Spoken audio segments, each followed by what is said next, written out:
বাপের ভাই আর বোর ভাইয়ের মধ্যে পার্থক্য কি জানেন না? বাপের ভাই যদি কিনি অসুখ হইতো কিনি কাতরাইতাম, উমারে মা বেদিসে হয়ে যেত, বাপ বেদিসে হয়ে যেত, ব্যাগ বেদিসে হয়ে যেত, ডাক্তার দেখা গেলে দুম্বাদুম্বি করতো। আর হোর ভাই যদি কিনি জ্বর অসুখ হয় কিনি কাতরাই হয়, হোরের গো ডায়লগ, নন্নসের গো ডায়লগ, জাল জ্বালনের ডায়লগ।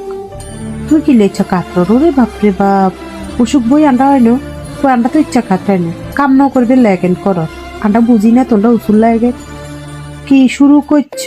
ওষুধ খাই এলো, ওষুধ খাইলে এনে ঠিক হয়ে যাবা, এত কাতরন লাগতো না, এনে তোটা উসুল লাগা, ডায়লগ এটা থাকে, এরপরে আর কিছু বলার নেই। এটাই পার্থক্য হোর ভাই আলার বাপের ভাইয়ের মধ্যে। আই মাঝে মাঝে চিন্তা করি হেগুন মনে হয় রোবরের তৈরি, নইলে হেগুনের বলে অসুখ হয় না, হেগুনের বলে অসুখেতে কাতরায় না। আসলে কি হেগুন রোবট? আল্লাহ কি হেগুনের রোবট দিয়ে তৈরি করছে? আর মাঝে মাঝে চিন্তা হয়ে যায়